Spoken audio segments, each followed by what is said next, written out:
কয়েকটি দল নন ইস্যুকে ইস্যু বানিয়ে নির্বাচন নিয়ে সংকট সৃষ্টির পায়তারা করছে বলে মন্তব্য করেছেন বিএনপির স্থায়ী কমিটির সদস্য খন্দকার মোশাররফ হোসেন।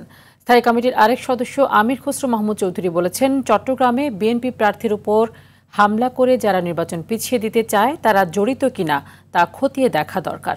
নির্বাচন বানচালকারীদের বিষয়ে সরকারকে সতর্ক হওয়ার আহ্বানও জানান তিনি। আরও জানাচ্ছেন রুদ্র রফিক।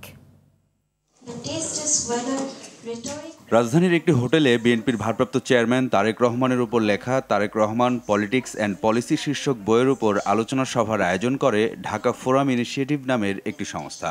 এ সময় বক্তারা তারেক রহমানের রাজনৈতিক দর্শন নিয়ে বিস্তারিত আলোচনা করেন। যে বাংলাদেশে আগামী নেতৃত্ব দেবার মতো দ্বিতীয় কোনো অল্টারনেটিভ আমাদের কাছে নেই।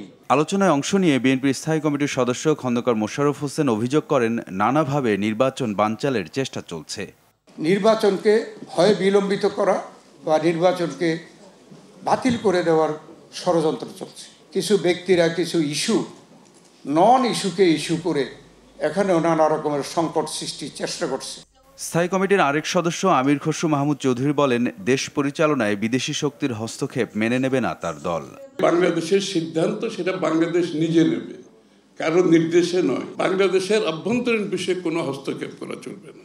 পরে আমির খসরু গণমাধ্যম কর্মীদের জানান, চট্টগ্রামে বিএনপির প্রার্থীর উপর হামলার ঘটনা সহজভাবে নিচ্ছেন না তারা। যারা নির্বাচনকে বাধাগ্রস্ত করতে চায় কিংবা বিলম্বিত করতে চায়, তারা এটাকে নিয়ে এখানে কোনো কিছু আছে কিনা এটা নিয়ে জনমনে কিন্তু একটা প্রশ্ন আছে, এটা সবাই বলছে। তবে এটা আমার মনে হয় সরকারের দায়িত্ব আইন শৃঙ্খলা রক্ষা করা এবং তাদেরকে আরো কঠিন হতে হবে, তাদেরকে আরো সতর্ক হতে হবে যারা নির্বাচনকে বাধাগ্রস্ত করতে না পারে। রুদ্র রফিক, RTV, ঢাকা।